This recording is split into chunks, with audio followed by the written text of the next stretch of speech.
sacred Chuku, look with favor upon your abject supplicants, and cast the mantle of your protection around our shoulders. In the name of the power, give of your generous bounty, so that we may serve your needs forever. Our flesh and our blood are yours. Behold your bride.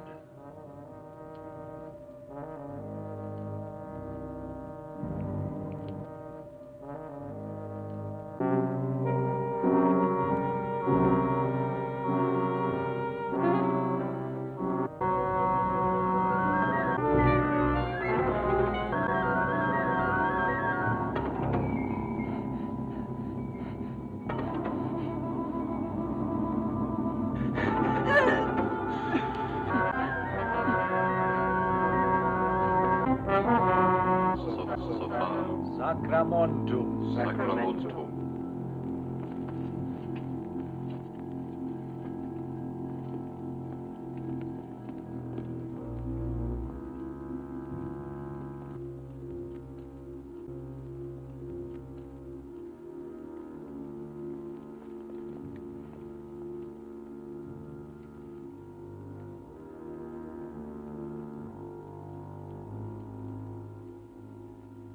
O great Chuku, I pray the bloodletting pleased you.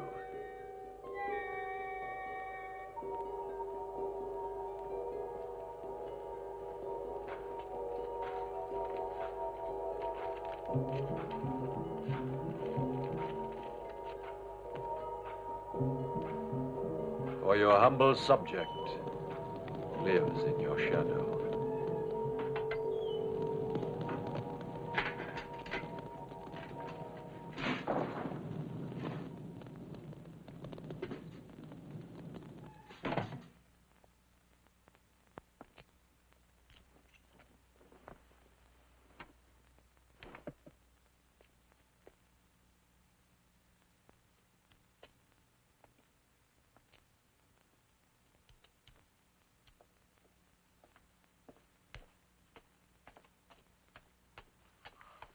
What are you doing here? You know very well. I've every right to be here. I'm Witch of the Coven. You were expelled. Because of jealousy. I should have led the worship. Get out. Not until I take Chuku. He's mine. Before Alistair died, he promised to leave it to me. He belongs to me. You stole Chuku. He belongs to me, and I'm taking him. You're crazy. This God, it belongs to me and me alone. This altar is his home, and here he will stay. You're not a believer. You're in it for what you can get. To you, he's no God. Get out. And the kicks you get from these sacrifices. Get out! Oh! No longer a member of this coven. Now get out! Get out of here! Get out! Get out! Get out! Ah!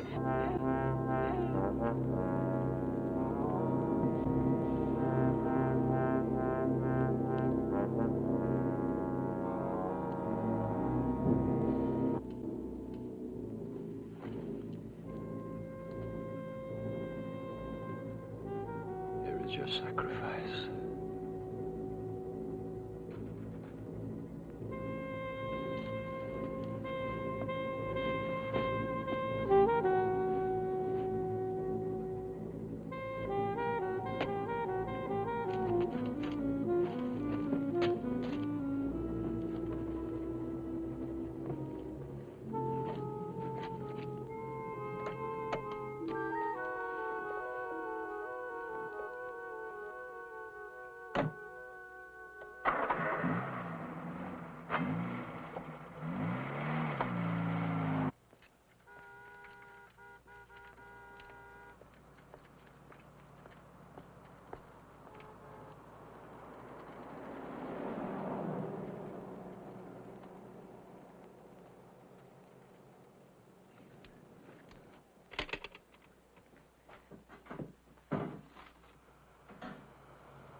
Good morning, Neil. Ronnie, your room is a mess. Why in the hell don't you clean it up?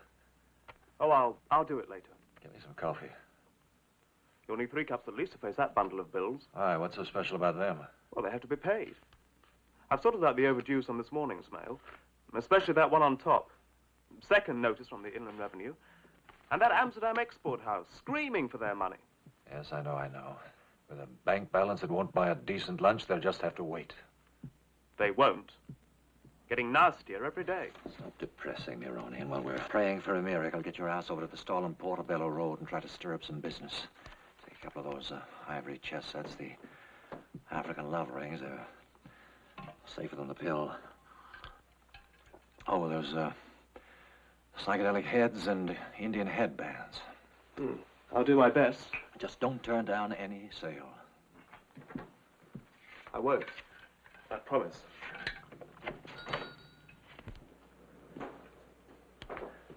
Good morning. May I help you? I'm Detective Sergeant Wall. This is Detective Constable Russet. Are you Mr. Neil Mottram? Yes. You know this woman?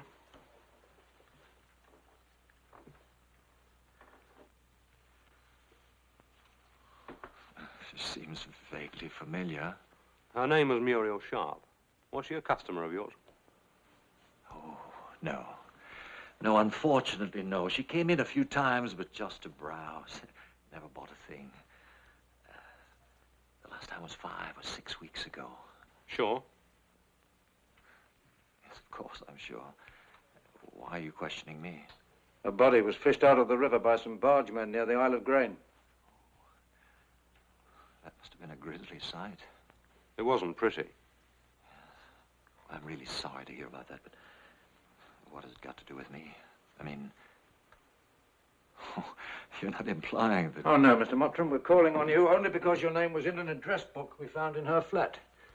One of 15 names. Just a routine check.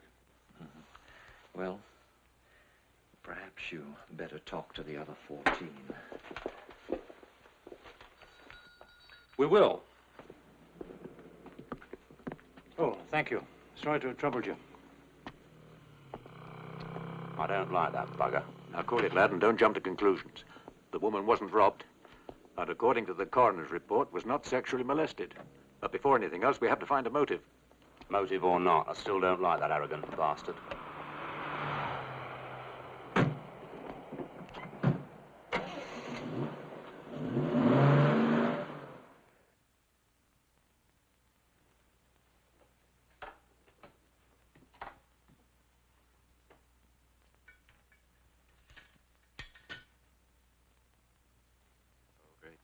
Father of us all. Listen to me as I pay tribute to you, master of my fate. Bear me no evil if I remind you, all-powerful, all-generous Chuku. I gave you that depraved witch, Muriel Sharp, as your sacrifice in blood. Days and nights have passed. If I am to serve you again, I beseech your help.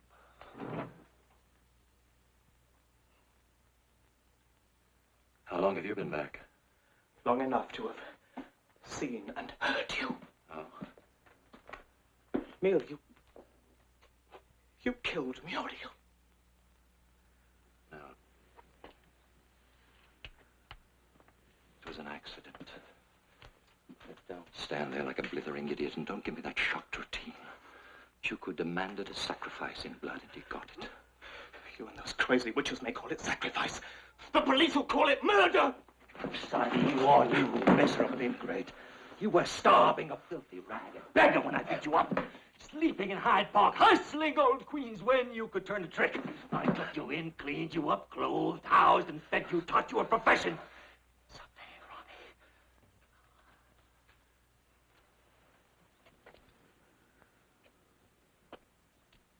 Ronnie. All of this will be yours. Please, Neil, I'm not ungrateful. I even tried to bring you under Chuku's protection. I know, but I'm not convinced. I don't believe. I don't feel as you do about this bloody silly idol. Dare utter one word against Chuku. It's only for your good, for your safety. You risk everything for this idol. And what has it brought us? Look at the fix we're in. No luck at the stall and nothing here. If we can't raise the rent, we're going to have to pack up.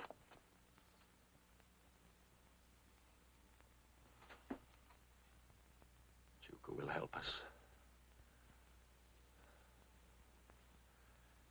But in the meantime, you're right. We must do something.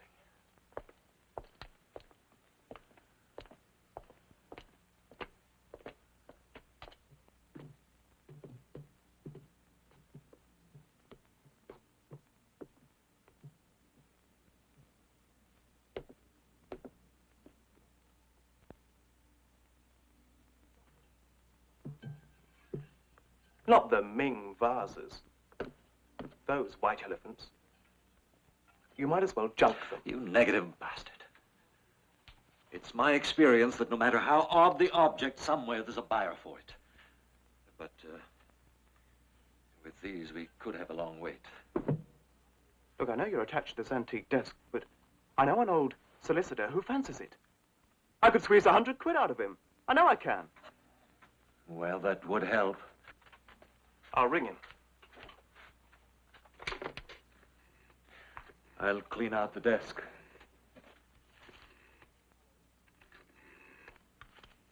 Hello? Mr. Castle? Oh, this is, Ronnie of Neil Mottram's antique shop. You remember that desk you were interested in? Damn it. Hello? Mr. Castle? Oh, that desk you were interested in, well, it just so happened to be... There must be more than £1,000 in gold coins here. I can't believe it. We can pay off everyone. I told you, Ronnie, Chuku is a generous god. Just like in Africa, under his protection, we will grow rich. Give him a sacrifice, and you get the reward. Surely now you believe. You must never doubt. Chuku. How sacred, Chuku.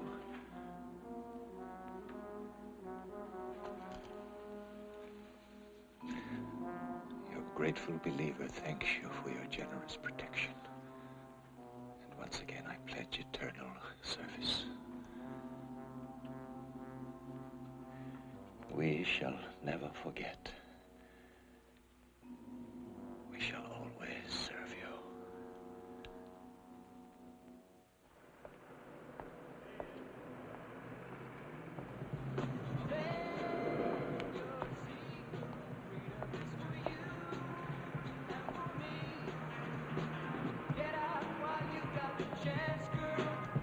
They could dance with the world outside. 'Cause freedom and romance are there. So freewheeling in style for a while. Take off and make for the sun, girl. You're the one, only you can decide. So now is the time to have fun, girl. Freewheeling in style for a while.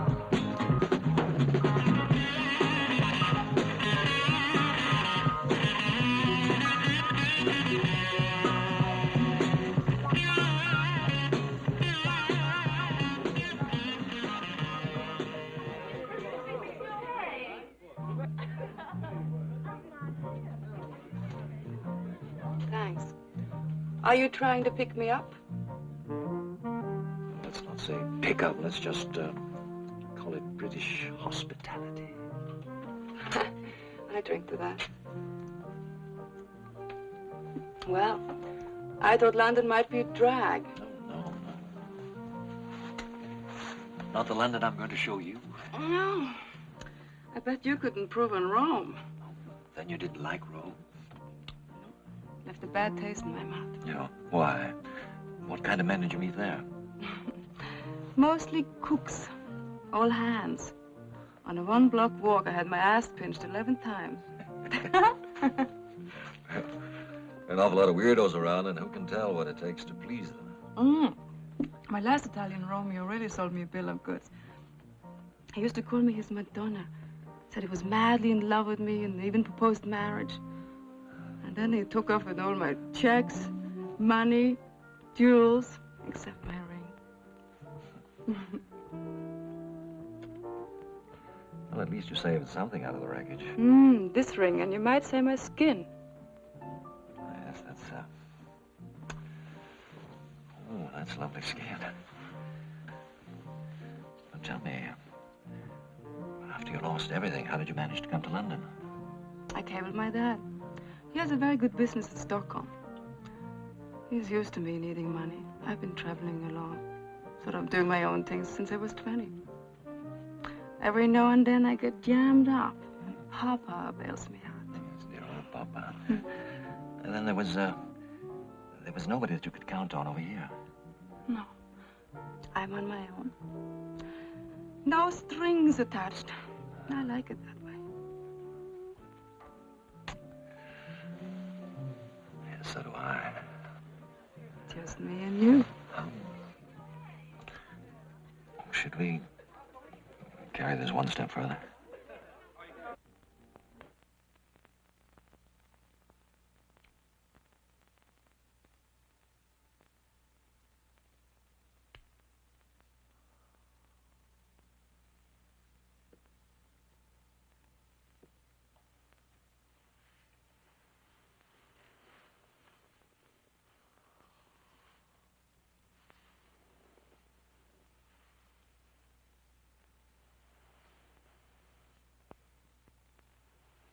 Every bone in my body is relaxed.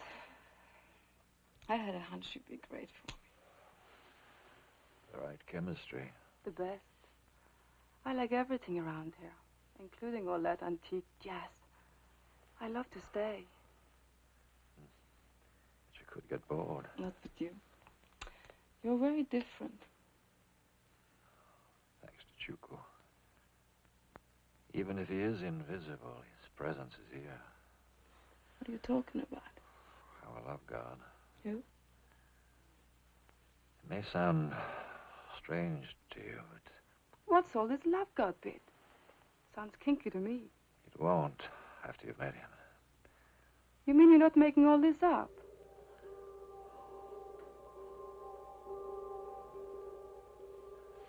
Come with me, Elena.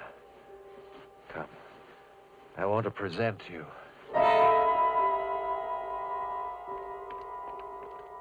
What is all this? Where are you taking me?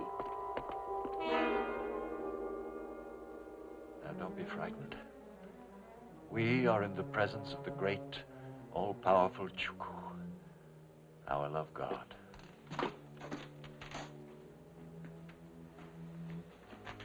Show him that you are not frightened. Now, come on, let's go back. No. Not till you've revealed yourself to him. Show him how beautiful you are, Helena. Come on now, darling. Come. Dance for him. You're crazy. Come on. Dance for him. You're crazy. Come on, No, dance. I don't want to dance. I don't want to dance for you. Him, this whole thing is crazy. Dance!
At your feet, I humbly place this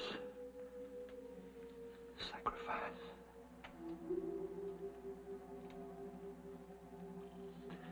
And once again, I pledge eternal service.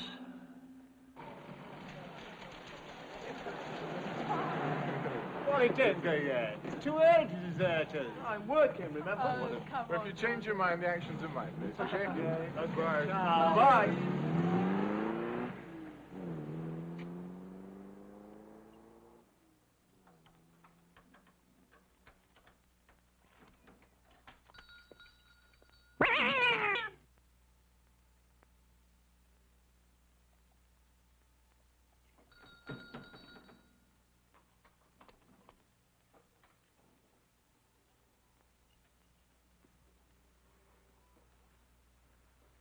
Where the hell have you been? You're never around when I really need you. You told me to get lost tonight. Oh, shut up. I've been sitting here waiting for you.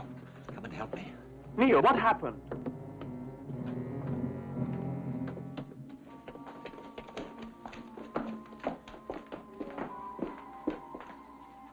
My God. What have you done? Who is she? Stop asking stupid questions. Help me to roll her onto this. But I can't. Now, don't get squeamish on me. Do as I tell you. What about the rest of her clothes? I've already burned them. Now we've got to get rid of her. Take the robe off and burn that too.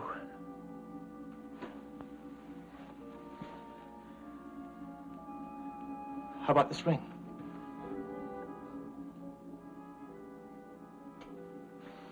I'll leave it where it is. Come on.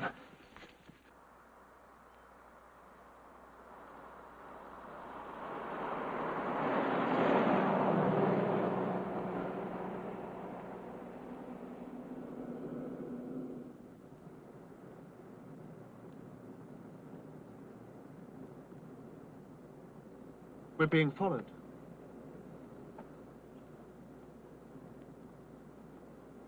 No, it's a lorry. It wants to pass.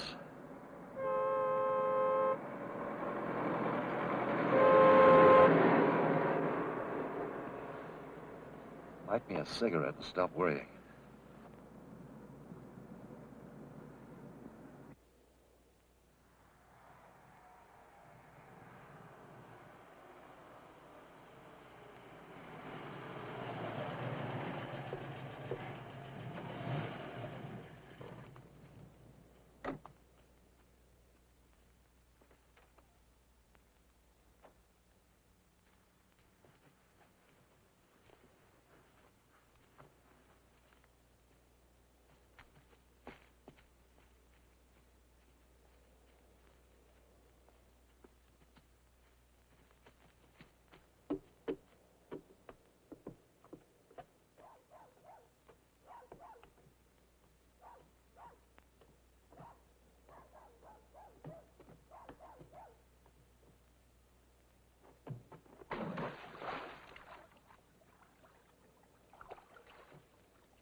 No doubt about it.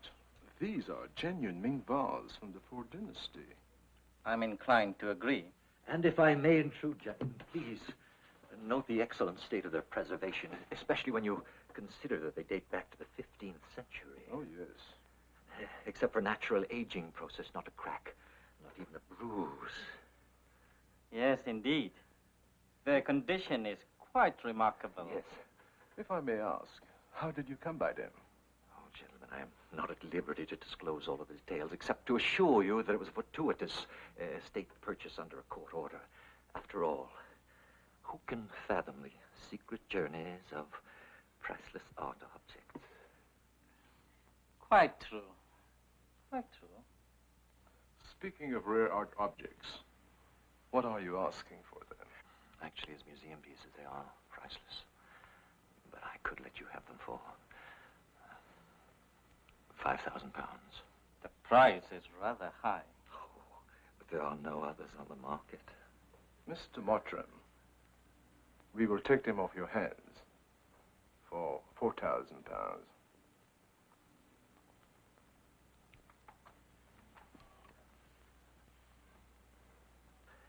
I must say you drive a hard bargain. 4,000 is our limit. Gentlemen, they are yours. £4,000. That's absolutely incredible. You saw it happen with your own eyes. Here is the proof. We can do anything we want. I know it'll be perfect. Let's close the shop and go to Mallorca. I've been dreaming of the beach, and you could do with a holiday. Let's live it up. You've got it in your hands. Ronnie, let me bring you back to earth. A lot of work has to be done. Some of this money goes right back into improving the shop, more, better merchandise, and you're forgetting the most important thing. Our first move is not of pleasure, but to remember who made this windfall possible.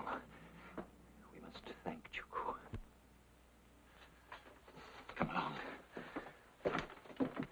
Identification will be very difficult. We'll have the newspapers publish identikit pictures, artist sketches. What good will that do? With most of her face burned away, who can recognize her? Perhaps someone will report her missing. Don't count on that. You know how many people disappear in London.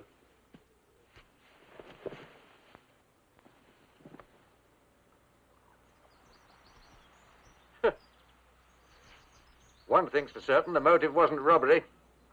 Just look at this ring. Must be worth £1,000. Whoever killed her wasn't interested in loot. But what we do have is a pattern. 2 mutilated bodies fished out of the river.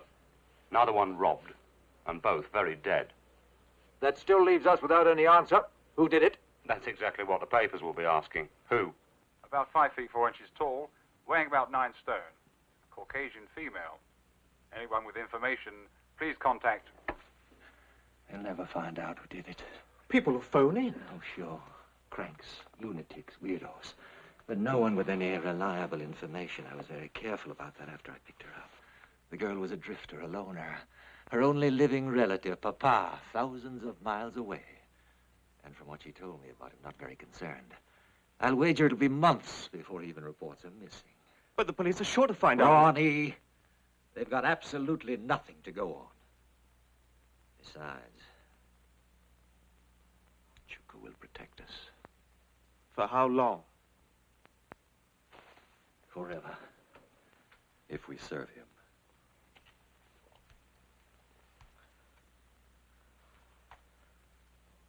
And serve him we must. Hello? Hello, Aunt Louise. This is Neil. Terribly sorry, but I shall have to postpone my visit. I've been improving my shop and have to take care of some new merchandise. You will forgive me, won't you?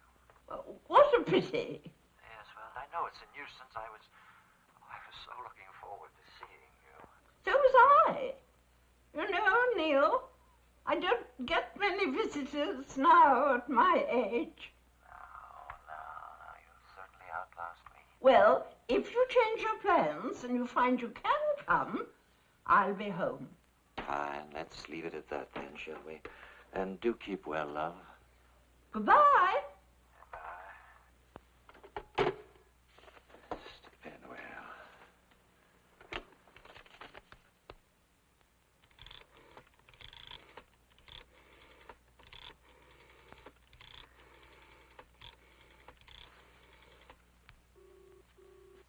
Oh, hello, Mr. Penwell. This is Neil Mottram. I wrote you last week.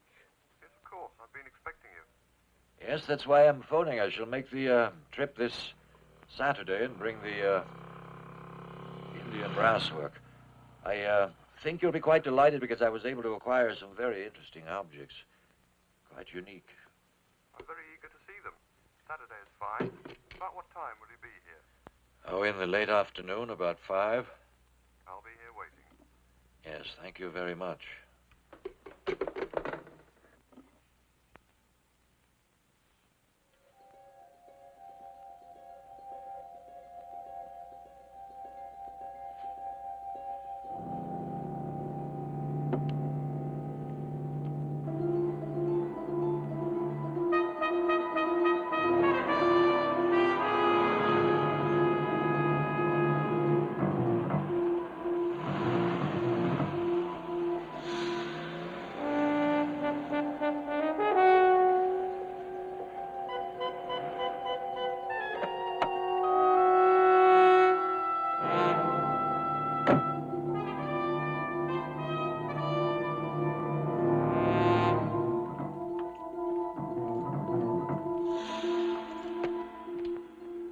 Tell me, Mr. Kingsley Dawson, are you paying cash? Yes. It's the only way I do business.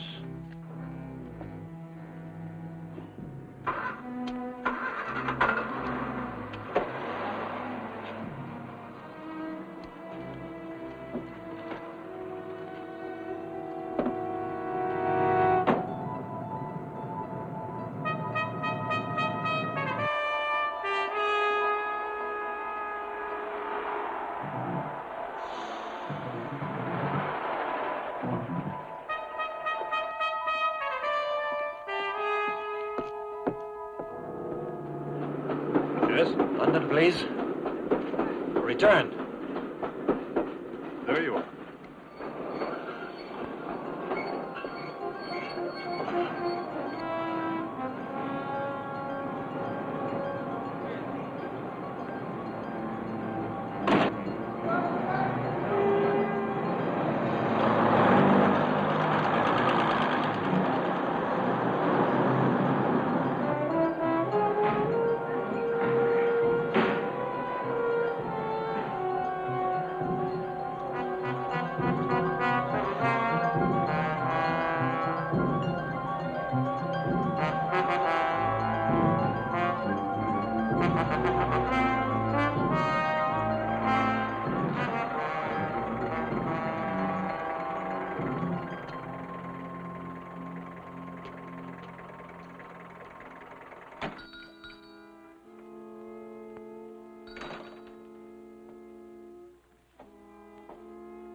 Cool. Rather heavy, isn't it? What's in here? It's loaded with that Indian brass work for Mr. Penwale. I'll put it in the van for you. No, I can manage, thank you. How long will you be gone? Oh, just overnight, unless I'm delayed by an estate sale. I'll take a look at the local papers and see if there are any auctions. Otherwise, I'll just deliver the brass work to Mr. Penwale. Well, don't hurry back. It will do you good to get away. And while I'm gone, Ronnie, you stay here and don't leave the store. Of course I won't. Have a successful trip.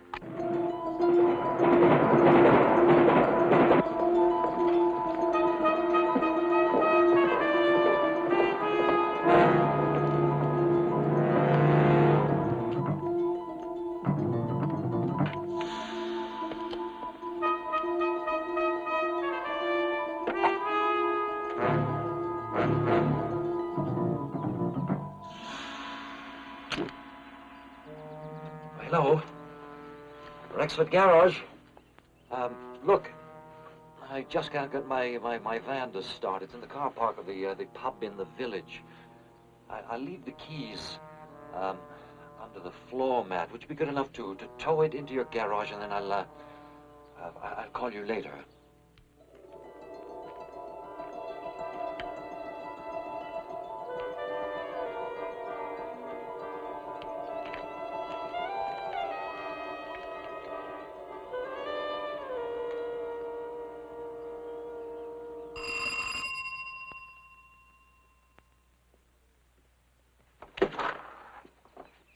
Good evening.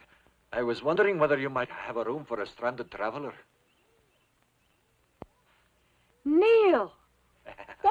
earth are you doing here? Well, come on in. Hello, Dolly. Surprised? Well, yes, but pleasantly. I mean, are you serious about a room? Oh, yes. I've got some business near here. My van broke down just outside of town. I had to tramp around for hours to find a garage for repairs. Oh, too bad. Yes, so if you can put me up for the night, but no favors, please. I intend to pay the same rates as any of your other guests. Well, we'll worry about that later. Come on.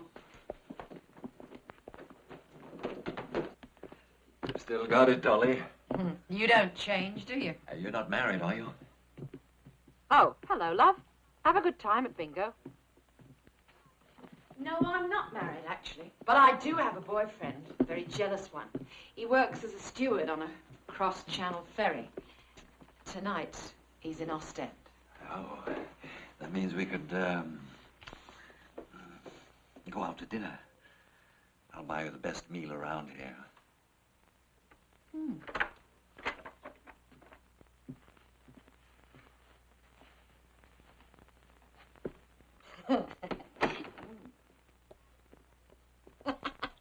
You know, that was the best meal I've had in weeks. Yes.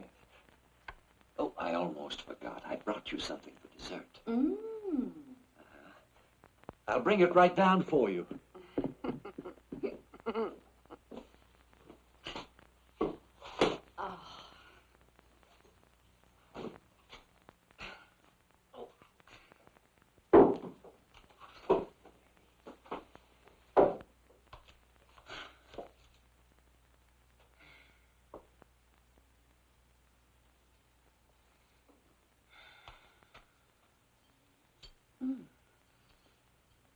Cherry brandy. You remembered. Yes. It's your favorite. Yeah. Have some.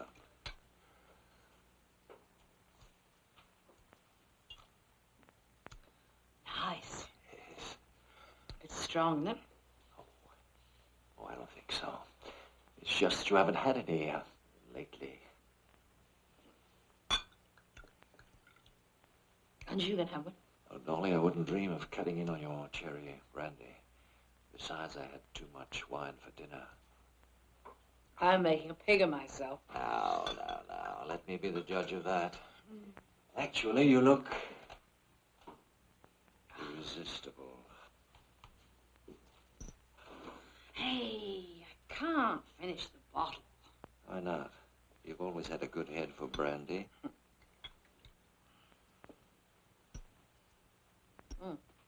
You're trying to get me sloshed. No.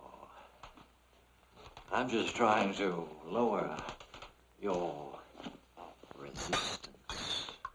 You really don't have to. I wouldn't want to get too drunk to enjoy our lovely reunion. Let's go upstairs. Come on, beautiful.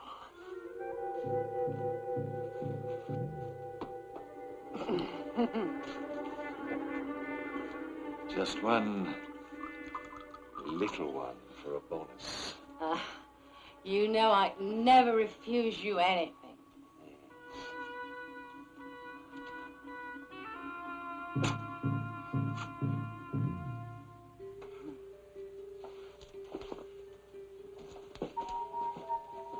I must look a mess. You're lovely, Dolly. Lovely.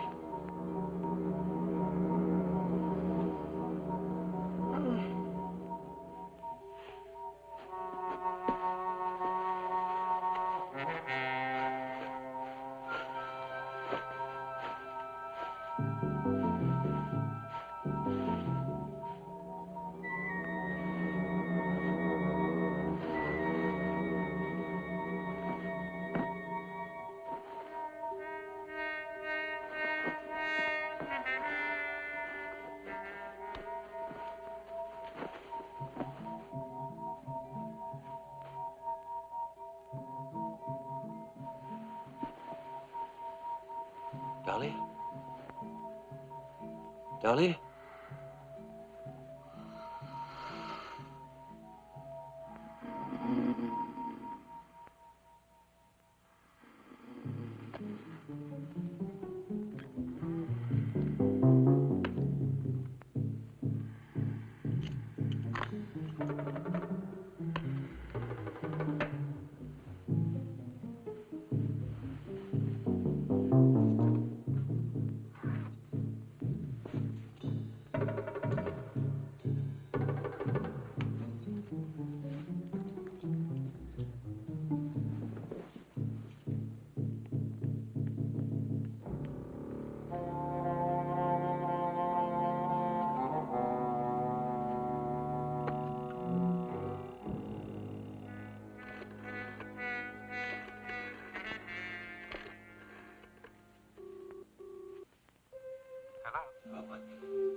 I speak to Mr. Penwell, please? I'm sorry, sir. Mr. Penwell is out. This is Mr. Neil Mottram calling. May I leave a message? Of course, sir. Go ahead. Tell him I was delayed because my van broke down. However, I can arrange to bring the brass work tomorrow afternoon. I shall phone first. I'll give him the message when he returns. Thank you very much. Bye.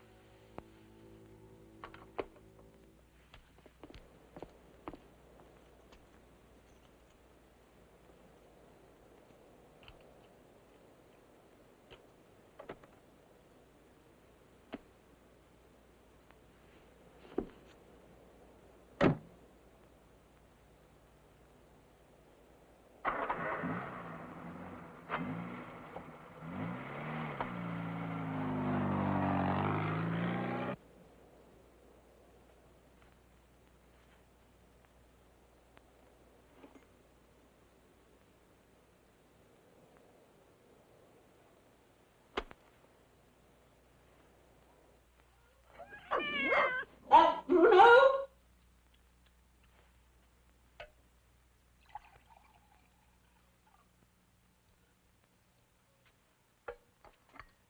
Come on, Sherman.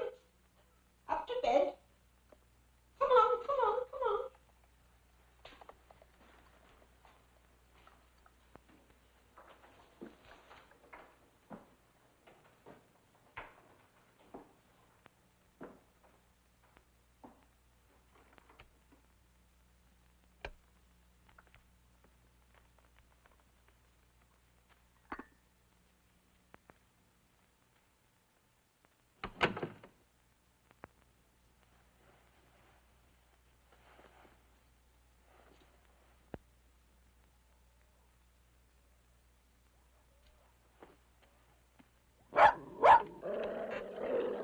Oh, be quiet. All right. Nobody there. Oh. Yeah.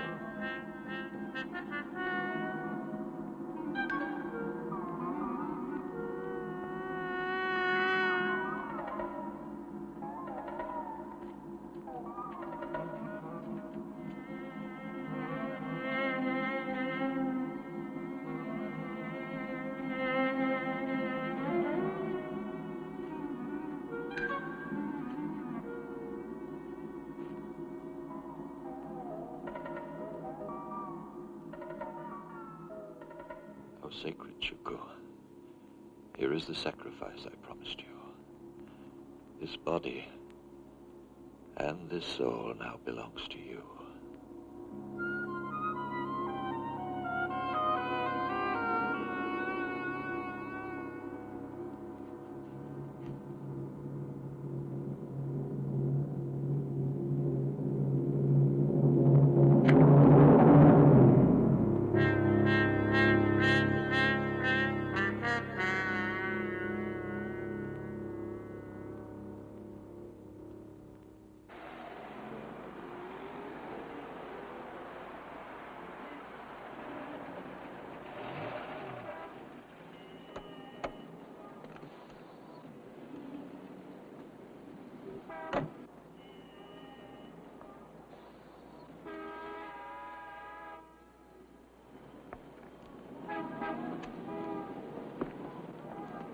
The night boat train about to leave platform 14.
Neil?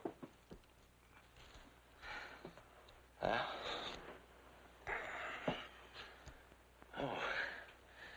Good morning, beautiful. Must be close to noon. Yes, well, you deserve the rest. I had the strangest dream that you were gone. I'd be a fool to get out of a warm bed with you in it. Neil, did we? Did we ever? In a way that I shall never forget. Then I didn't disappoint you. Oh, darling, you were absolutely marvelous. You're everything I ever wanted in a woman.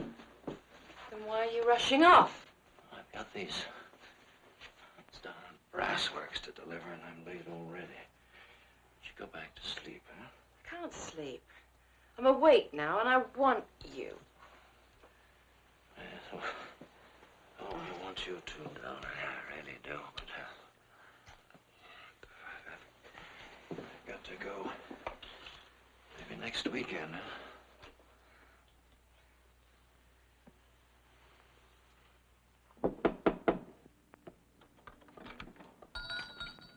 Is Mr. Mottram around?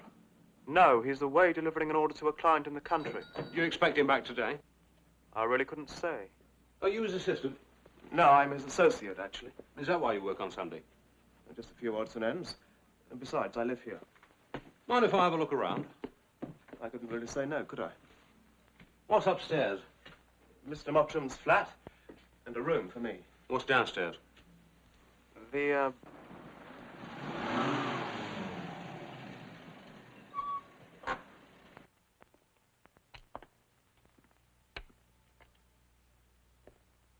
As you see, we keep one or two things down here. A workbench, a few tools. When we can, we touch up and repair antiques. Hmm.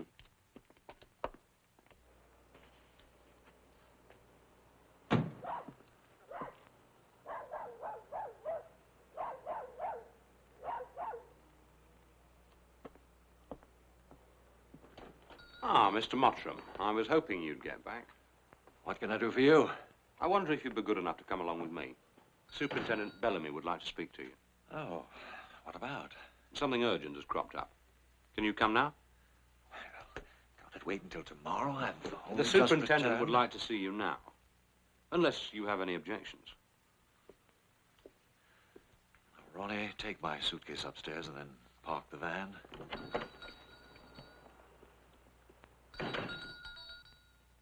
Now, Superintendent, if you'll please tell me why I was dragged away from my shop just as I arrived after an exhausting weekend business trip. I'm sorry, but it was of the utmost importance. I sent for you because of a Mrs. Louise Nash. My dear old Aunt Louise. Now, you're not going to tell me that she's committed a crime. Hardly. Mrs. Nash is dead. How? Some kind of accident. Why do you say that? If Aunt Louise had died a natural death, you certainly wouldn't have summoned me here. Your aunt was murdered. Her body was discovered early this morning by a milkman. Aunt Louise murdered. Stabbed in the throat. Must have happened between midnight and 5 a.m. Have you found the killer? Not yet, but we will. Mr. Mottram, you don't appear to be too shocked by what I've told you. I'm a realist. Sure, it's a horrible way for Aunt Louise to die, but all things considered, she had a good life and a long one. Her husband made a provision for her. She had a lot of money? As I said, she was very well off. Any idea who is going to inherit her money? Once, when she was in a very good mood, she told me that she would remember me in her will.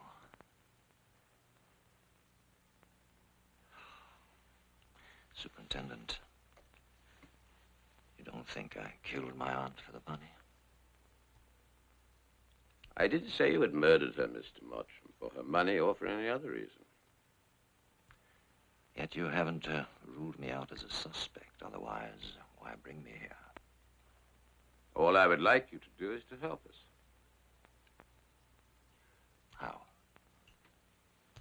Your aunt has not officially been identified. As her nephew, you could do that. Unless, of course, the sight of her dead body would shock you. I've never seen a corpse, but if it is necessary, I could try to bear up to it.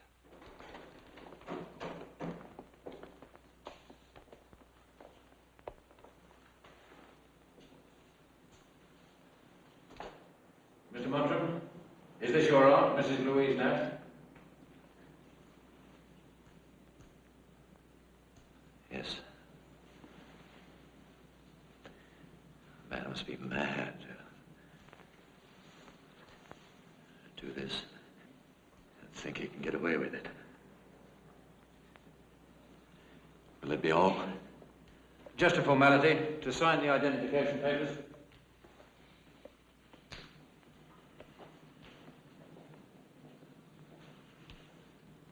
Here.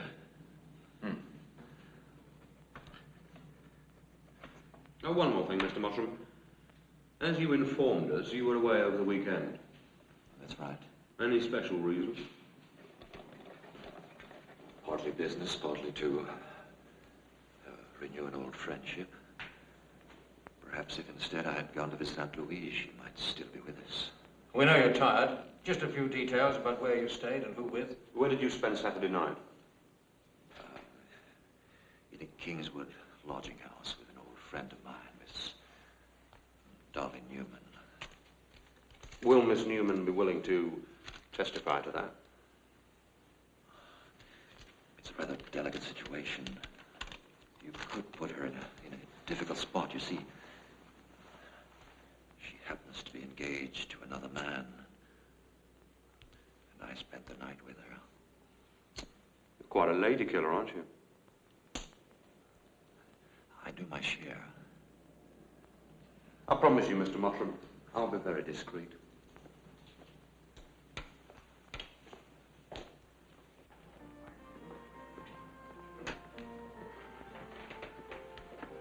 I rather thought, Miss Newman, you'd prefer to talk here. Oh, yes, I do appreciate it.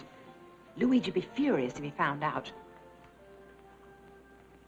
It's that Italian blood, you see. And he's crazy jealous. I mean, if some man just looks in my direction. But this little episode went further than just looking. Well, yes, we did get carried away. I won't lie about that. And Mr. Mottram spent the night with you? Well, I went to bed with him, if that's what you mean. What time? Oh, really, Sergeant, I wasn't clock watching. I was full of food and wine and feeling no pain. And then? Well, then I woke up and I was with Neil. As I say, I don't really remember too much about it. I had such a lot of cherry brandy, you see. It's my weakness. Anyway, I did spend the night with him, yes. Does he call on you often? Oh, this was his first visit in 3 years. 3 years? And no communication in all that time? You're going to knock me over when he turned up. Apparently he did. Neil's the sort of person it's very hard to forget.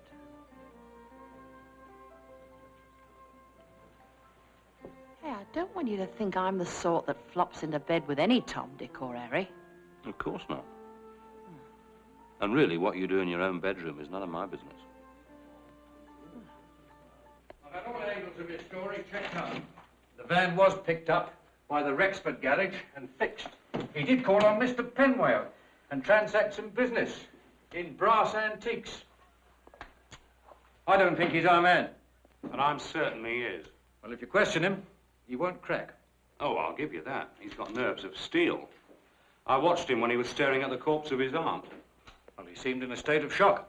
A put-on. I know he turned away as delicately as a ballet dancer, but he didn't fool me. He'd have high tea on a slab in the morgue and enjoy it. And don't forget, you checked out his story. He spent the whole night with Dolly Newman. That's his alibi. Look, I saw Dolly, you didn't. Whatever else Mottram may be, he certainly looks fastidious.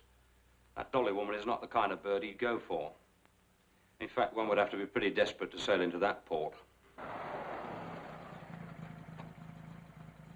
O Lord, we beseech thee to bless this grave to be the peaceful resting place of the body of Louise Nash.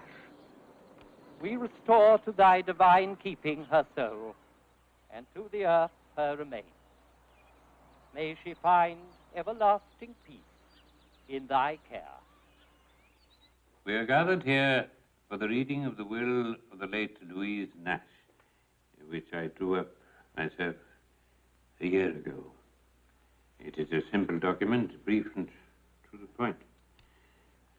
I, Louise Nash, being of sound mind and memory, do declare this to be my last will and testament.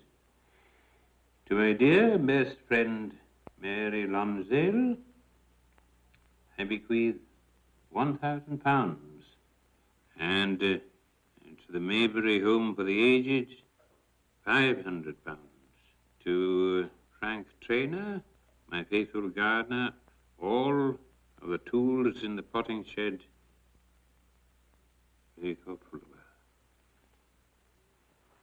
Yes. All the balance of my estate, stocks, bonds, bank deposits, and other effects, together with the freehold of the property known as the Laurels, I bequeath to my nephew, Neil Mottram, my only living relative.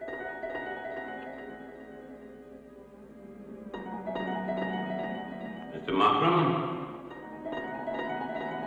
Mr. Mottram? Mr. Mottram? I hate to startle you, Mr. Mottram, but you seem to be lost in your grief.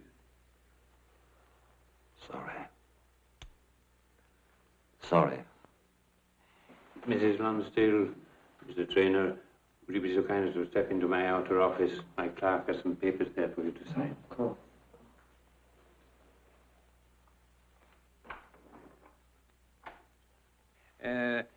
This is a private discussion, Mr. Mottram, concerning your interests only. You already know that you are the major beneficiary under your aunt's estate. Poor Aunt Louise. Yes, indeed. I hope you don't mind, but I have taken the liberty of finding out a few facts. I had, of course, the full cooperation of the bank manager. I thought you might like to know the amount of your inheritance. Yes, well, I suppose sooner or later one must face up to these matters. Yes, indeed. You must understand that these figures are only estimates. But I would say, exclusive of your aunt's house, and after deducting death duties and all the et ceteras, your total will come to about £25,000.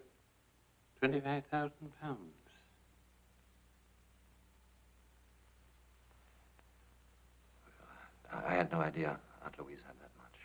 Oh, yes. Yes. Her investments were very sound.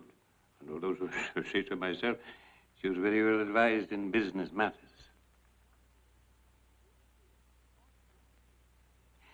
Also, available at the bank in cash on her account is a matter of £1,500, which you can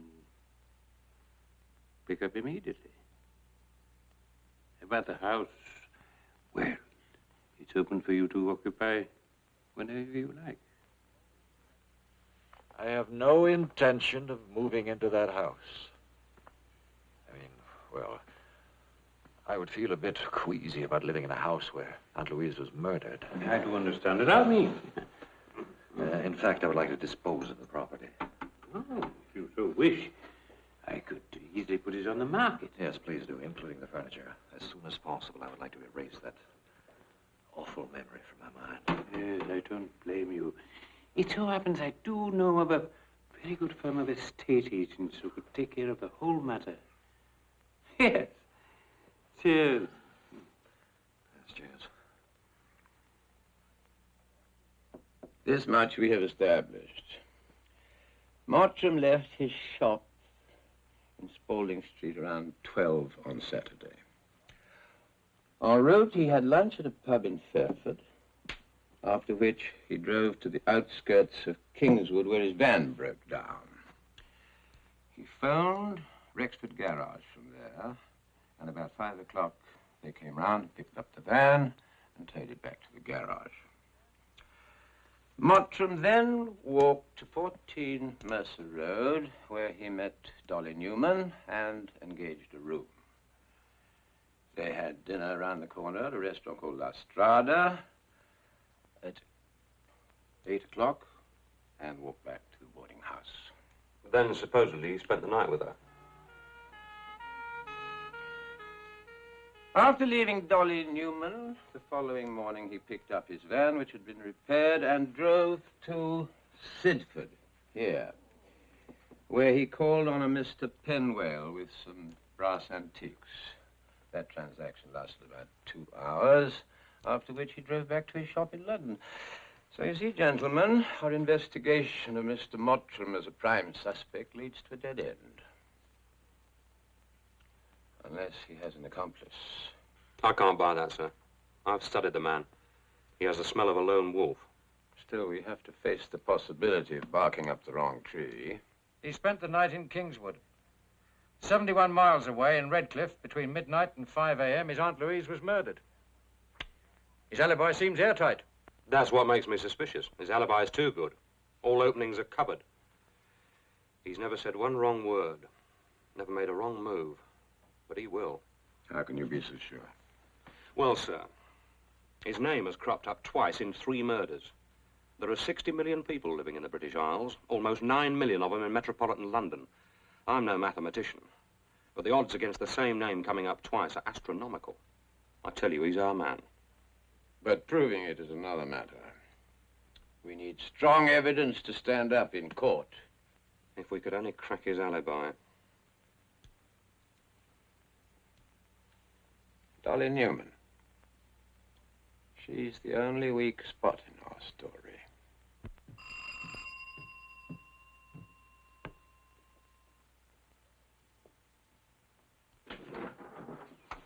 Sergeant? Oh, this is a surprise. Miss Newman, there are some more questions.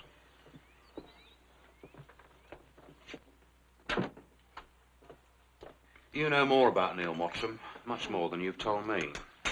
I'm going to get the whole story. Now just clear your head and think back. You told me you hadn't seen him in 3 years. That's right.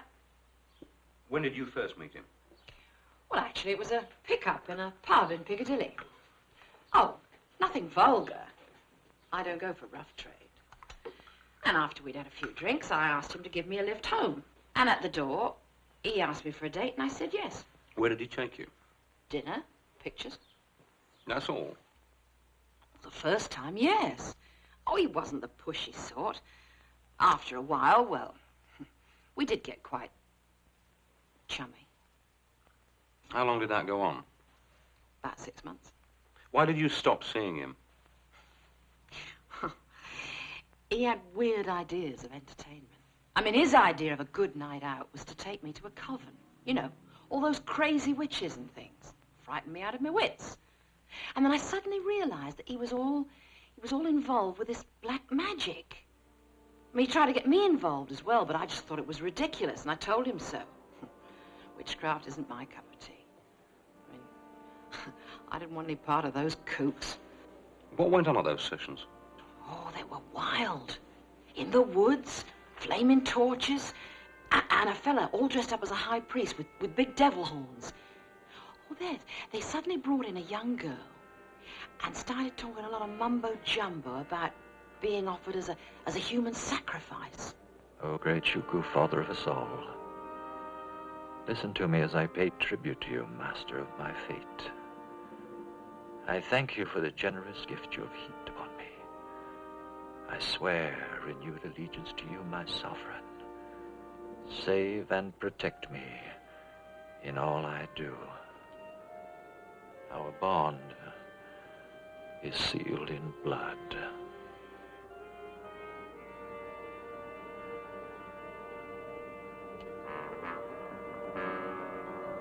Lord of the night, we make this compact with you, whose power rises from below, and extends over the vast reaches of the earth and the seven seas.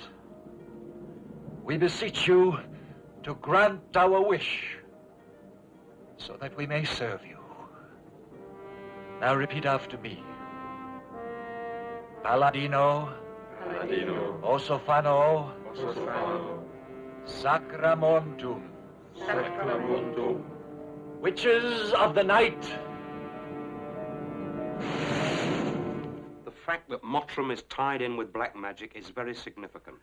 There's no law against witchcraft. If people think that they can fly on broomsticks, nobody can stop them. I know that, but when there are ritualistic killings, when there are human sacrifices, it certainly adds up to murder. But I admit we haven't proved it yet. But now there's something concrete to go on. We've connected Mottram with black magic. 3 women have been murdered in the last 8 weeks. We've ruled out rape and robbery. 2 have been fished out of the water, and 1 was found on the lawn of her home. Each a victim of strange mutilation.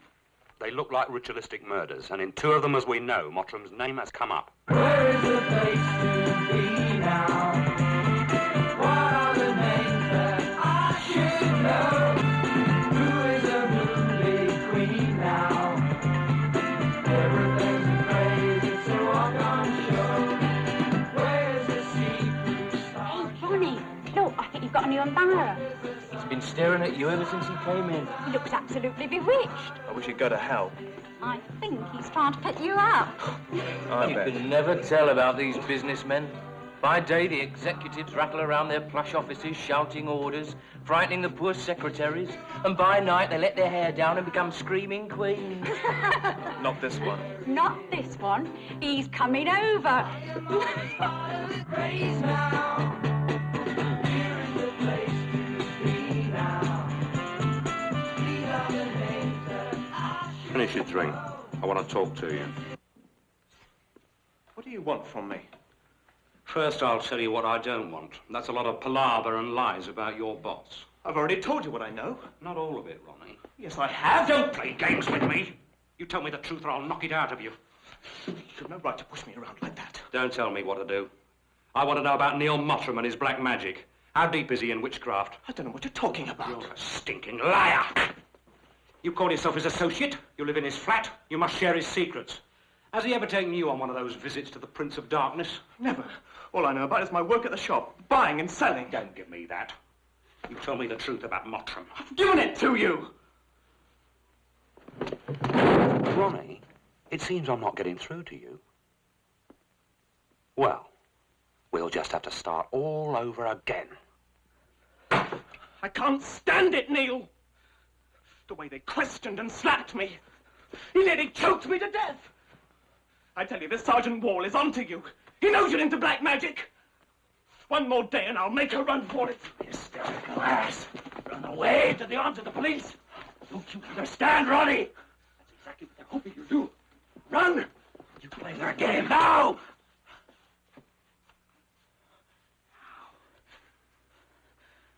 Come back to your senses.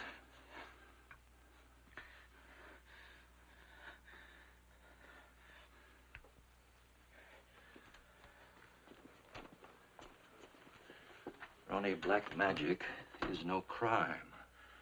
Thousands and thousands of people practice witchcraft. Here.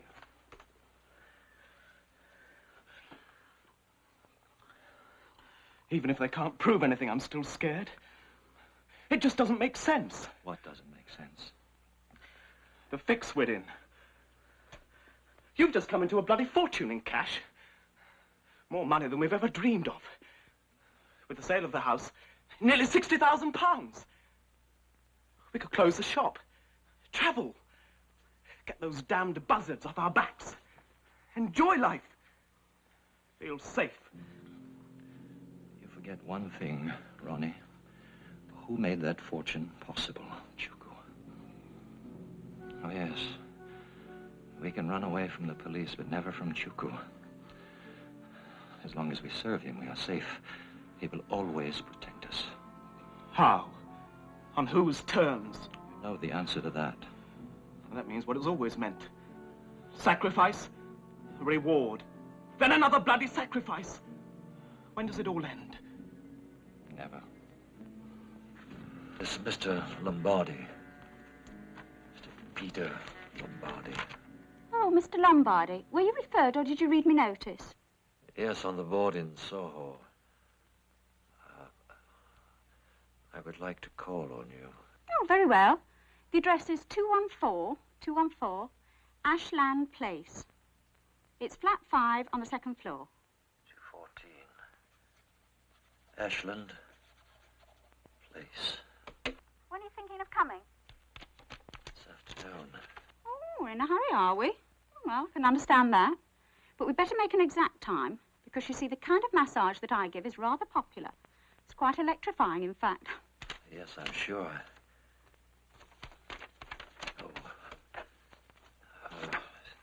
2 o'clock, all right? Yeah, 2 o'clock will be fine. Oh, but you better be prompt, because no matter how much time you use up, I always charge the full hour. Of course, some gentlemen are faster than others, but you can have from 2 till 3. Thank you very much. Bye. Bye.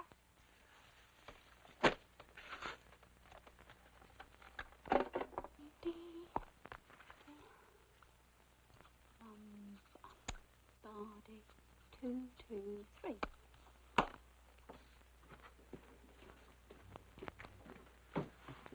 Neil, are we having lunch together?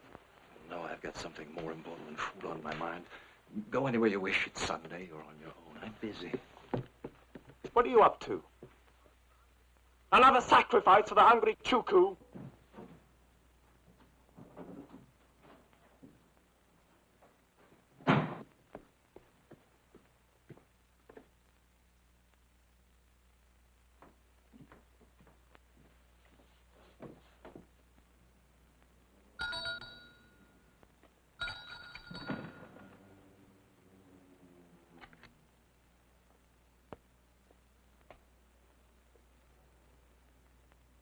Follow on. I'll keep an eye on the shop.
Hello, Ronnie. Hi, Jane.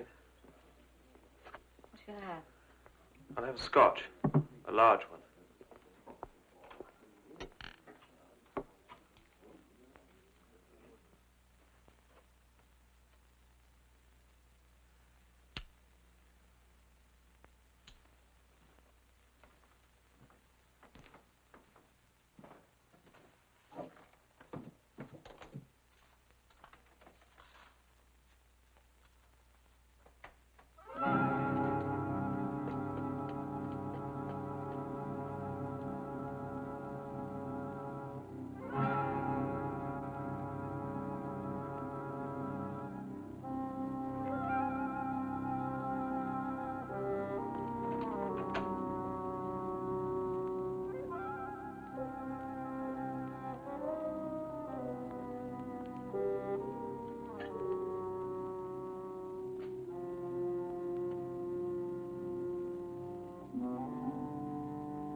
Anything happen?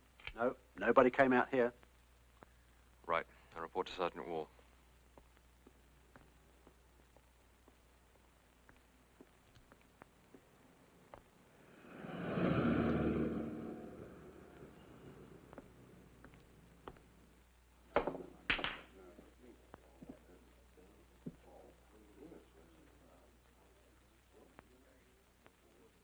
Jane, I'll have one more. Double. What's it, your birthday?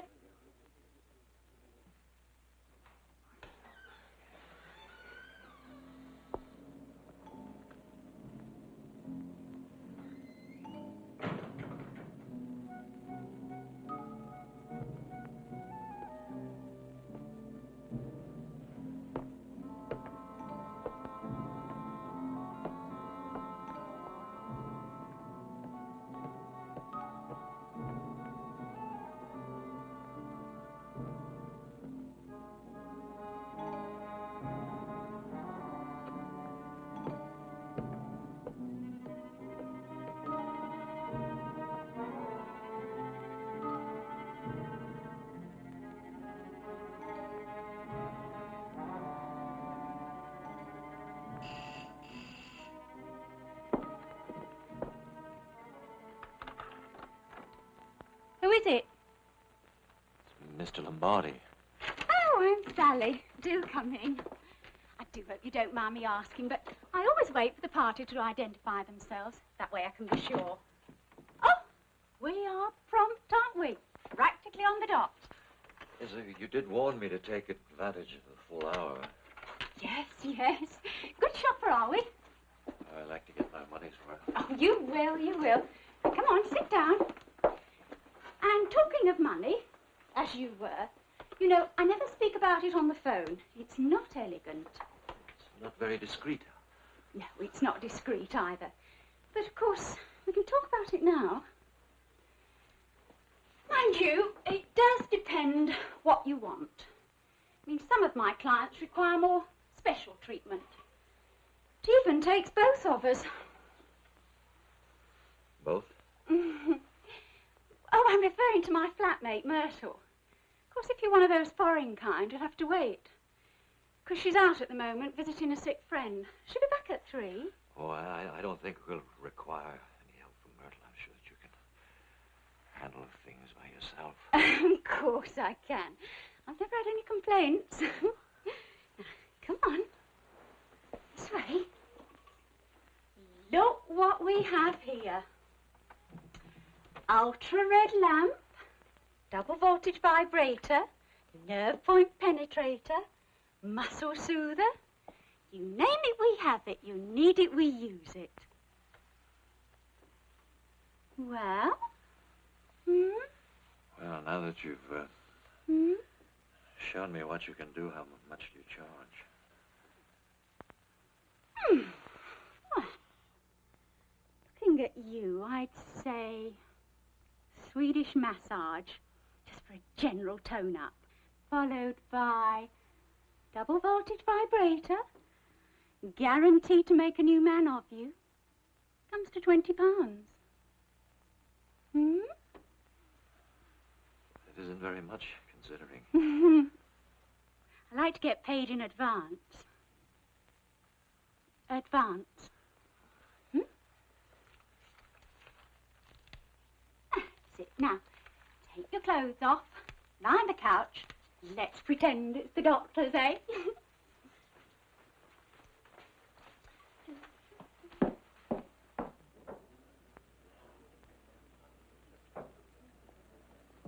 You gonna have another one, Ronnie? No, I've had enough. I've really had enough.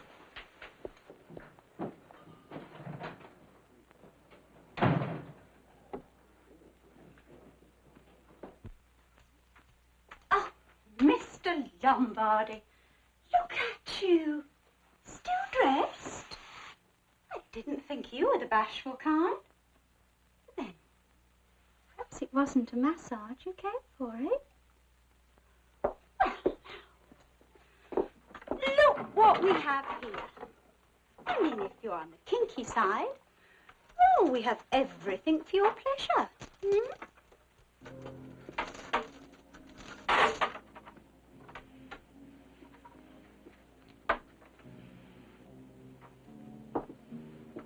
You're right, Sally. I didn't come for a massage. Oh, you are a soft one, aren't you?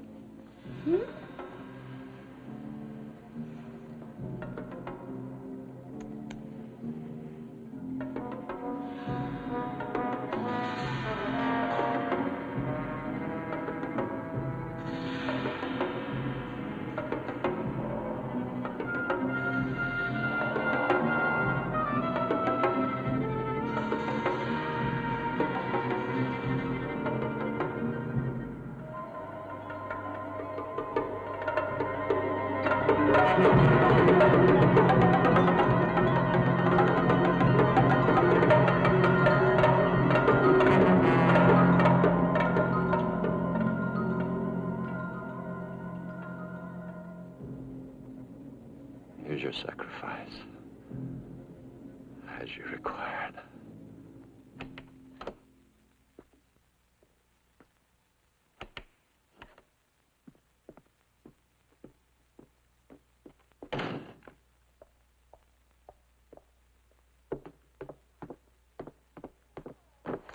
I'm so sorry I pushed you. Rude sod.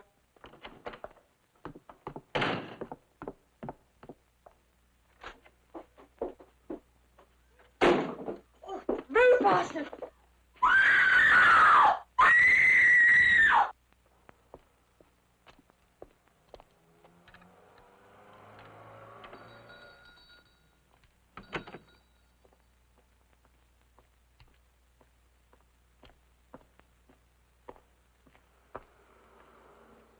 How far did you go? Down to the corner pub. Knocked back quite a load. He had 3 doubles while I sipped half a pint.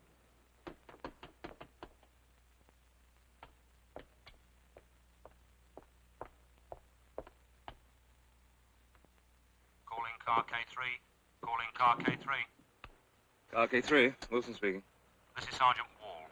Another girl has been murdered. We're on our way to Mottram Shop and we're bringing armed men. Do not attempt to enter.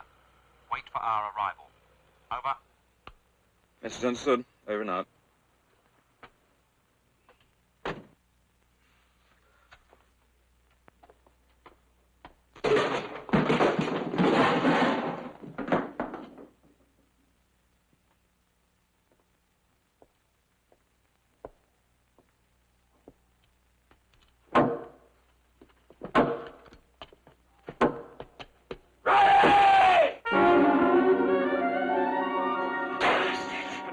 Stark, raving mad! Bloody bastard! Anyway, you bloody cuckoo won't protect you any longer. The police are onto every move you make. Give me that! Give me that! You're insane to think you can keep getting away with murder. I'm putting an end to this devil.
I humbly beseech your protection.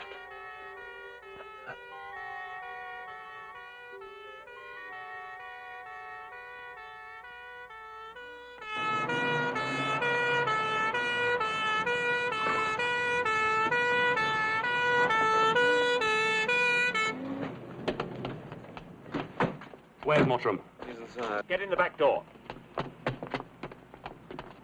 Get this door open, Constable. Come on!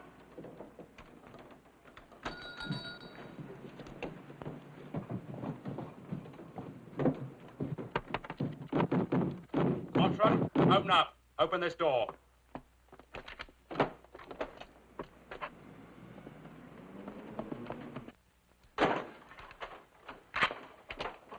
Open this door, we'll break it down.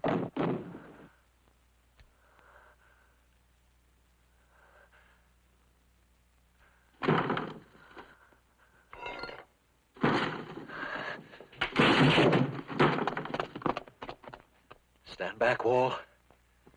Back, Wall. Chop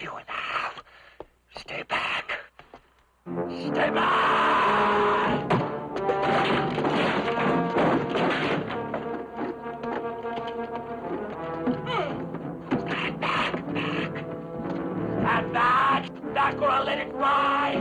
Stand back! You can't hurt me! Stand back! Come on, Mottram, you bloody lunatic! Drop that axe! Don't come near me or I'll let it fly! Can't hurt me!